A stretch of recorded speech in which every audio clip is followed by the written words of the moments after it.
नमस्कार बच्चों। BDN public school की ऑनलाइन क्लासेस में आपका बहुत-बहुत स्वागत है, बहुत-बहुत अभिनंदन है। बच्चों, जो आज की हमारी वीडियो है वो कक्षा 9वीं की हिंदी विषय की पाठ्य पुस्तक पर है। इस पुस्तक का नाम है स्टेज भाग 1।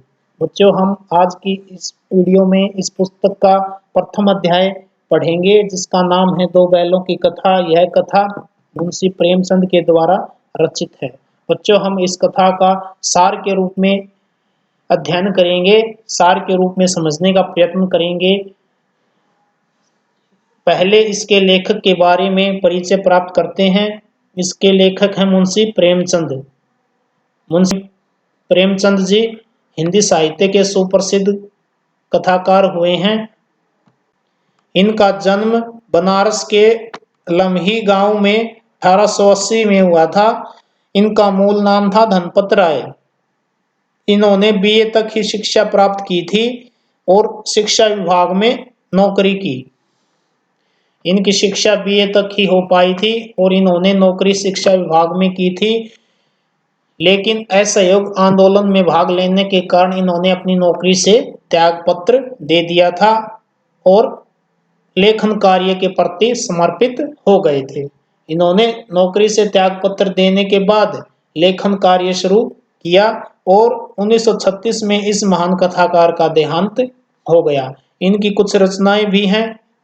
क्या है उपन्यास के तो रूप में? क्या है सेवा सदन, इसका उपन्यास है। प्रेमाश्रम, रंगभूमि, कायाकल्प, निर्मला, गबन, कर्मभूमि, गोदान, ये इसके उपन्यास हैं। इसकी पत्रिकाएं भी हैं, इन्होंने पत्रिकाएं भी लिखी हैं। हंस, जागरण और माधुरी, ये तीन मुंशी प्रेमचंद की पत्रिकाओं के रूप में हमें आज प्राप्त होती हैं। तो बच्चों, इस पाठ को, इस कथा को, दो बैलों की कथा को हम सार के रूप में पढ़ना शुरू करते हैं। जहां ये पाठ शुरू होता है, ये कहानी शुरू होती है, लेखक अध्याय के प्रारंभ में एक गधे का वर्णन करते हैं। एक जानवर है, गधे का वर्णन करते हैं। गधा कैसा होता? लेखक के अनुसार लेखक कहते हैं कि गधा एक सुरक्षित और एक गधा सीधा और निरापद जानवर होता है। लेखक के अनुसार गधा कैसा होता है? सीधा और निरापद जानवर होता है। वह सुख दुख हानि लाभ किसी भी दशा में कभी नहीं बदलता। उसमें ऋषि मुनियों के गुण होते हैं। लेखक कह रहे हैं कि जो गधा होता है उसमें ऋषि मुनियों के गुण होते हैं। ऐसा लेखक क्यों कहते हैं? क्योंकि जो गधा होता है वह सुख दुख हानि लाभ किसी भी दशा में नहीं बदलता। इसलिए लेखक ने गधे में ऋषि मुनियों के गुण माना है। फिर भी लोग गधे को बेवकूफ कहते हैं। लेकिन आगे लेखक कहते हैं कि फिर भी लोग उस गधे को बेवकूफ कहते हैं। बैल गधे के छोटे भाई होते हैं। लेखक के अनुसार जो बैल होते हैं वे गधे के छोटे भाई होते हैं, जो कई रीतियों से अपना असंतोष प्रकट करते हैं। इस दो बैलों की कथा में एक झुरी काछी है, उसके पास दो बैल होते हैं। दोनों बैलों के नाम हैं हीरा और मोती। एक का नाम हीरा था और एक का नाम, दूसरे का नाम था मोती। दोनों बैल स्वस्थ थे, सुंदर थे। जो झुरी काछी था वह अपने बैलों से बहुत प्रेम करता था। हीरा और मोती के बीच भी घनिष्ठ संबंध था। दोनों आपस में घनिष्ठ मित्र थे। आपस में दोनों का आपस में बहुत अधिक प्रेम था। कभी भी वह एक दूसरे के साथ झगड़ा नहीं करते थे। एक बार झुरी काछी ने अपने दोनों बैलों को अपने ससुराल के खेतों में काम करने के लिए भेज दिया। वहां उनसे खूब काम करवाया जाता था और खाने के रूप में केवल रूखा सूखा ही दिया जाता था।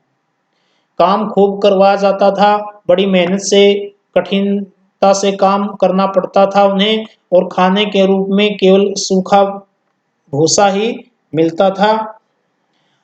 इसलिए वे दोनों बैल वहां परेशान हो गए और एक दिन रस्सी तुड़ाकर झुरी के पास वापस आ जाते हैं।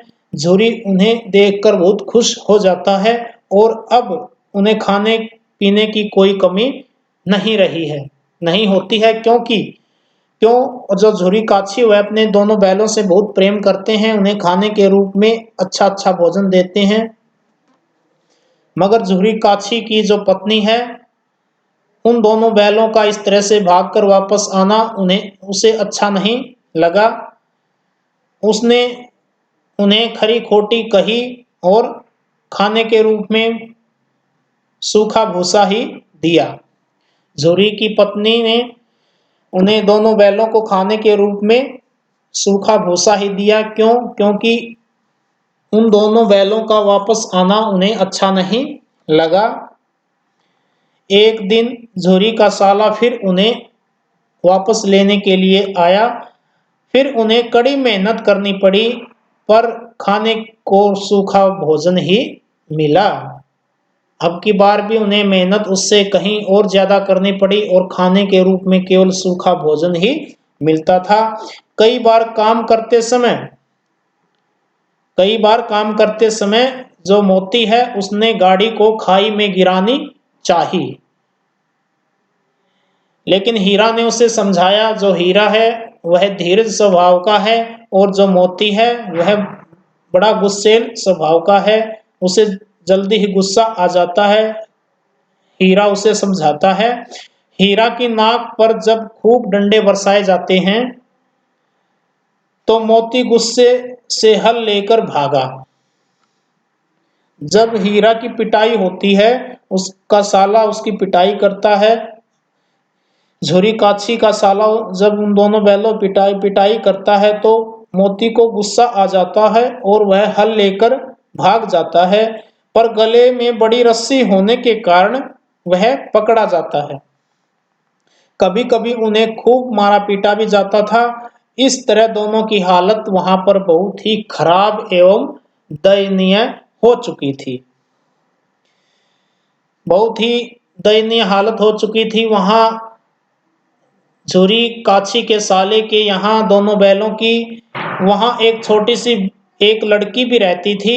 उसकी माँ मर चुकी थी। जो एक लड़की थी छोटी, उसकी माँ की मृत्यु हो चुकी थी। उसकी सौतेली माँ उसे मारती रहती थी, इसलिए उन बैलों से उसे एक प्रकार की आत्मीयता हो गई।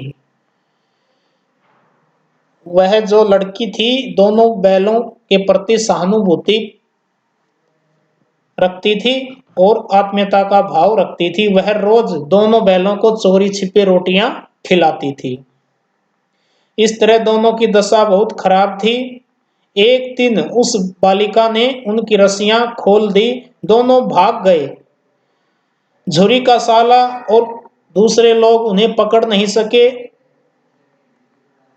भागते भागते दोनों नई जगह पहुंच जाते हैं।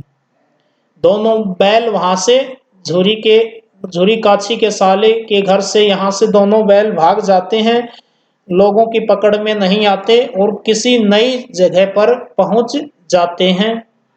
अब की बार वे झुरी काछी के घर का रास्ता भी भूल जाते हैं। फिर भी वे बहुत खुश थे। क्यों? क्योंकि उन्हें अपनी आजादी प्रिय थी। यहाँ झुरी काछी के साले के घर पर उनकी स्वतंत्रता छिन गई थी। उन्हें केवल काम ही करना पड़ता था, बहुत ही मेहनत का काम करना पड़ता था और खाने के रूप में भी उन्हें रूखा सूखा ही भूसा दिया जाता था। आगे देखो, जब वे दोनों बैल वहां से भाग जाते हैं तो दूर किसी खेतों में मटर खाने का बड़े चाव से, वहां खेत है मटर का, वहां दोनों उस खेत में मटर खाते हैं और खुश रहते हैं। परंतु वहां एक सांड से उनका मुकाबला हो जाता है। दोनों ने मिलकर उसे मार भगाया, उस सांड को भगा देते हैं। लेकिन खेत में चरते समय वहां उस खेत का मालिक आ जाता है। मोती को फंसा देखकर हीरा भी खुद आ फंसा। उसने मोती को पकड़ लिया और मोती को पकड़ा देख करके हीरा भी उसकी पकड़ में आ गया। वह मालिक, खेत का मालिक, दोनों बैलों को कांजी हौस में बंद कर देता है। वहां और भी जानवर पहले से भी बंद होते हैं। जहां पर जानवरों को बंदी बनाकर रखा जाता है वह कांजी हौस होता है। अब की सब की हालत बहुत ही खराब होती है। जहाँ कांजी हाउस में जितने भी जानवर बंधे होते थे, पकड़ में थे, उन सब की जो हालत थी बहुत ही खराब थी, दयनीय थी। हीरा मोती को रात को भी भोजन नहीं मिला। वहाँ कांजी हाउस में रात भर कुछ भी खाने के रूप में उन्हें नहीं मिलता है, और इससे उनके हृदय में, उनके मन में विद्रोह की ज्वाला भड़क उठती है।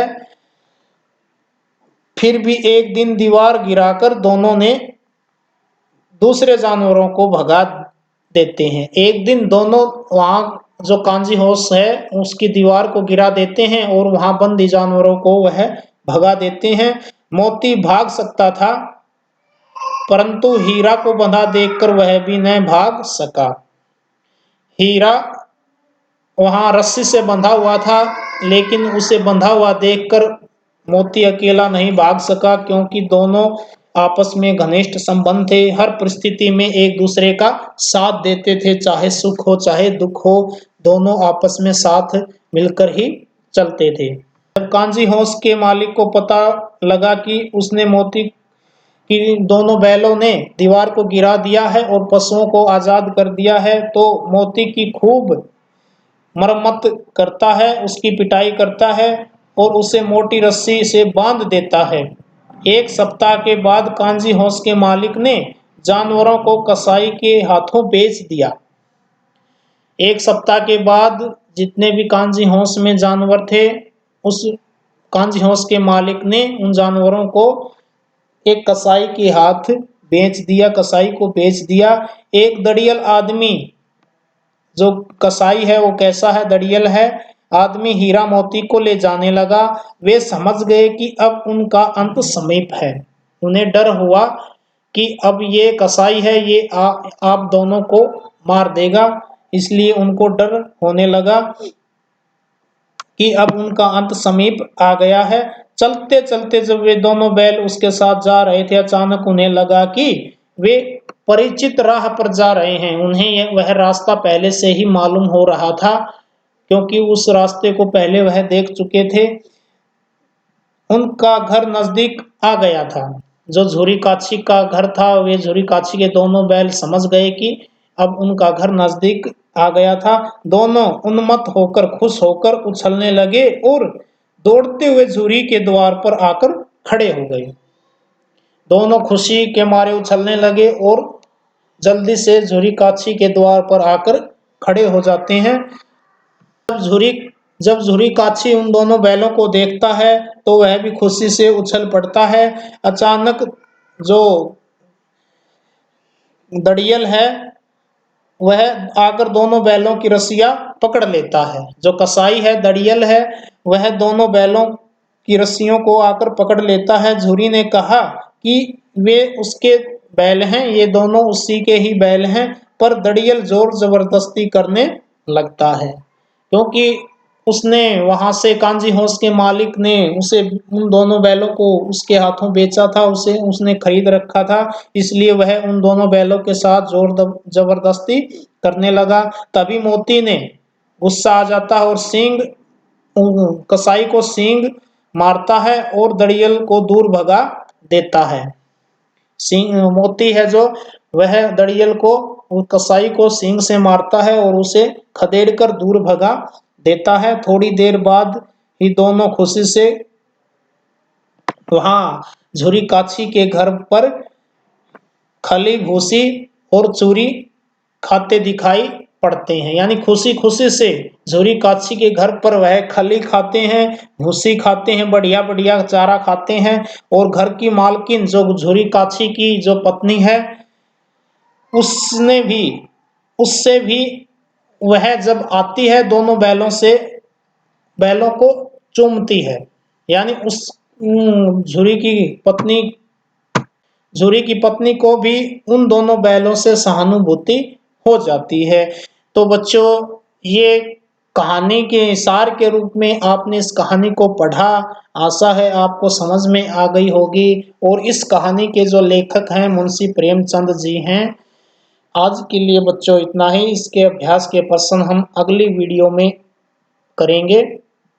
एक बार दोबारा इस कहानी को सार के रूप में आप पढ़ना, जिससे आपको अच्छी से समझ में आ जाएगी। और इस YouTube चैनल को सब्सक्राइब करना न भूलें, इसे अवश्य ही सब्सक्राइब करें, लाइक करें, शेयर करें। धन्यवाद।